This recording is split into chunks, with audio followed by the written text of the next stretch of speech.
Before I show you the actual layout, let me show you these. This is me playing around earlier on. I think it's quite an important thing to do because the layout is a bit tricky, where you put each line and the effect you get.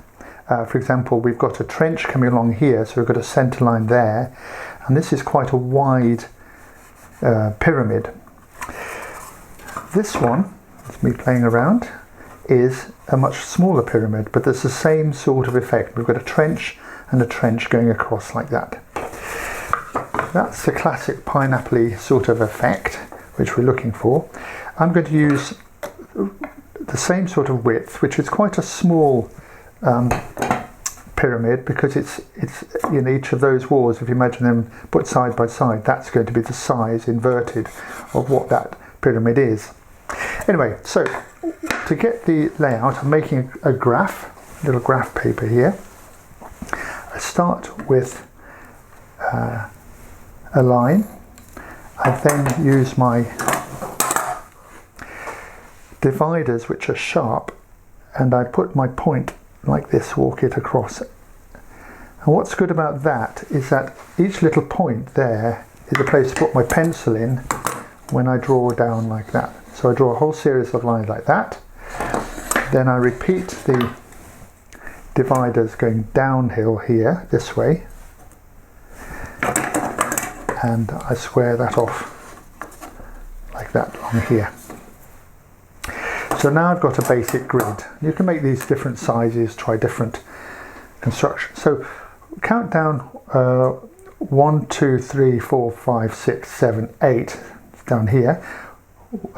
1, 2, 3, 4, 5, 6, 7, 8 up here. And that should be, if all's gone well, I'll try it out, that should be 45 degrees. Yes, that's pretty close. So there's a line this way. Now, if I put a line here, that means the trench is going to be twice as wide if I put a 1 in the middle. If I go here, that's quite a narrow trench. So what I'm actually going to do, I'm making my set twice as big as the practice set. And you'll see why, it's just clearer to see. So I've got lines going this way. Okay, missing those out. Let's put a couple of lines up here.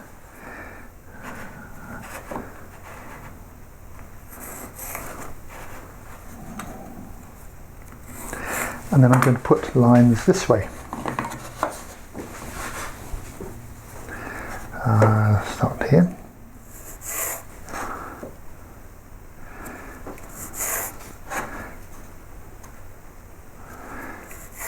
If I didn't use my set square, of course I can go from corner to corner again.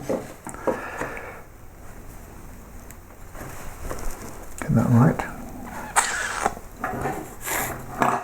Okay. So what we've got here are I can add more to that. We've got the outside edges of this trench.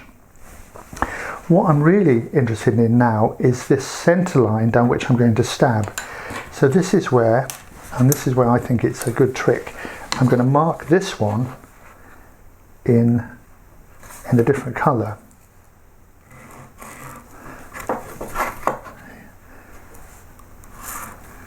It is so easy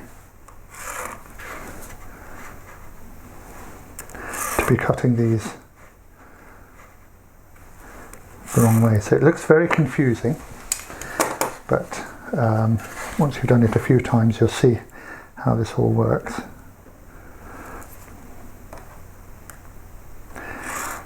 And although I'm drawing this with as accurate as I can, at the end of the day I'm going to use my eye and to make sure it looks right.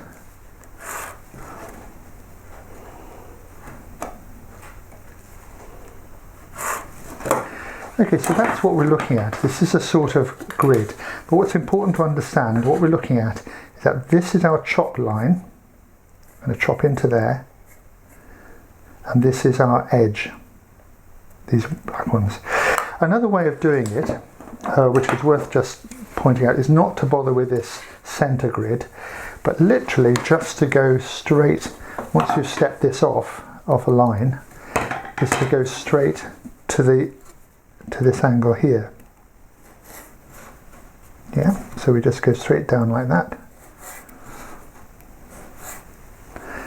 reversing it like this, and we're getting the same effect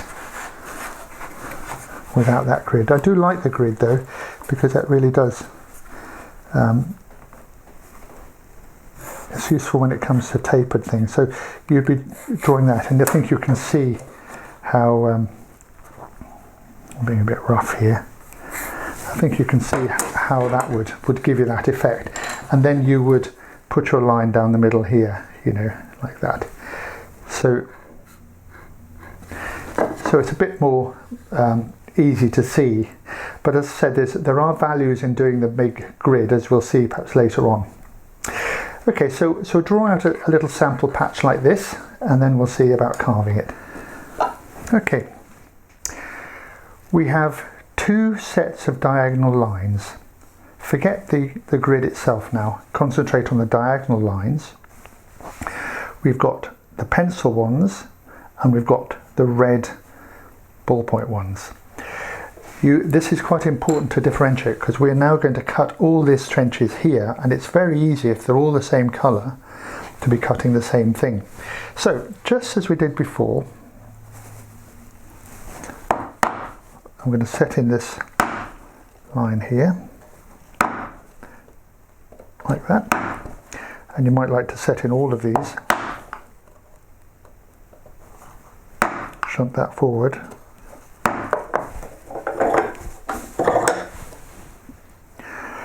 Only the red.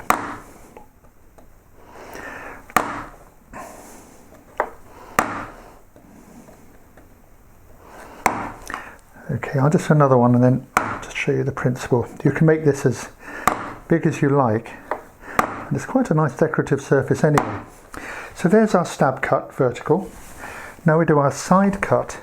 Remember that the line here is what we're looking for here. So I'm just inside and a bit below 45 degrees. So I would cut like this, chop that out.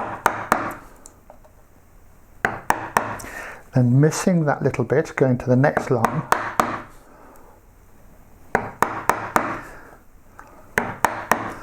And then the next line.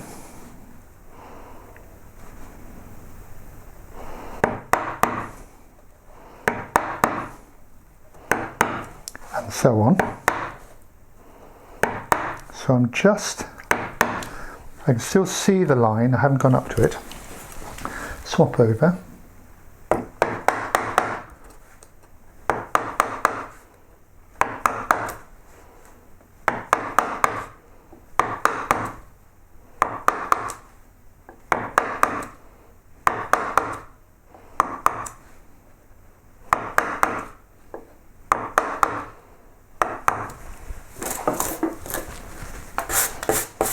Okay, now we're going to clean that up.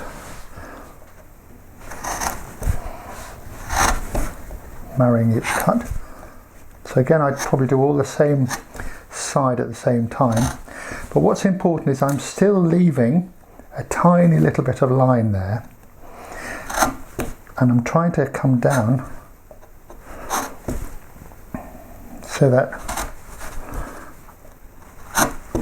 I'm aiming to the centre of that root.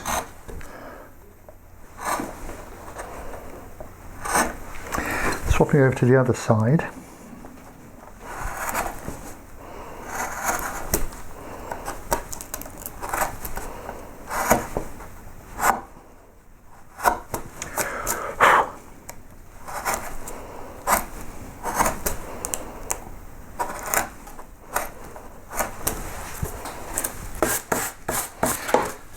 So let's clean these up. This is half the carving. Marrying these cuts best we can, not too deep.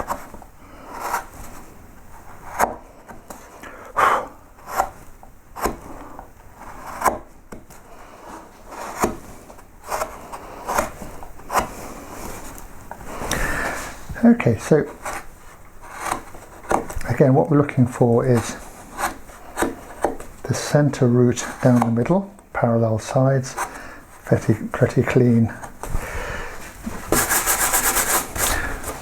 That'll do just to show you what's going on. I could make them a little bit cleaner, but let's just stop there. So what I've done, what's quite important, is I've left this little bit here. Now we've got this grid here, but actually a lot of the time that will be gone as well. This is over the whole of what we're working on. But what I can now see, I can see that red line, I can see a little point, a little point, a little point across there. And in a way that's what we're wanting to leave. Also it's nice to leave a little square bit in the middle anyway. So I should now be able to see those points, and I should be able to stab in this way, across this way. So this is like the trench before, only at right angles. So I would make my stab like this, all the way along to wherever we're going. And then I can see my pencil line, which is this one here, and I can start taking some of that out, just as I did before.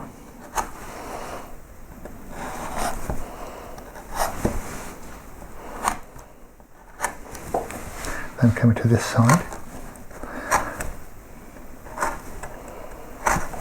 So I'm just taking a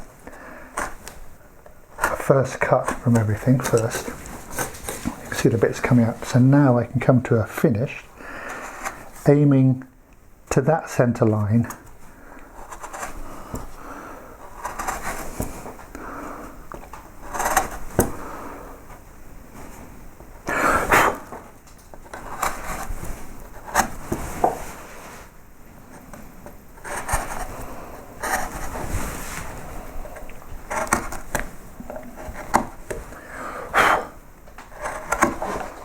And you can see how it's starting to pop.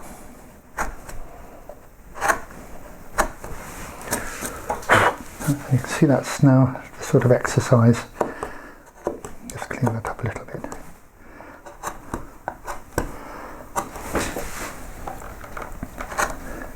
So let's just go over a few of the things we're looking for. We're looking for, basically they should be square and 4 equal sides. It's done by hand. If it's slightly out, don't worry about it, as long as it looks good. This root here and this root should be at the same depth. So here, for example, it's a little bit up. So we can bring that down. So more or less, again, don't sweat it, pretty much at the same depth here. So everything's equal, very geometric. And what you can see, I hope, is a line, this line going along here. Here and this line. So what we get is a nice crossing over pattern. Anyway, that's the sort of exercise you want to do. You could also do the exercise this way as well, so that instead of being at a diagonal, which is, I think, just a really good looking thing, you could also do it this way as well, which is a different sort of pattern altogether.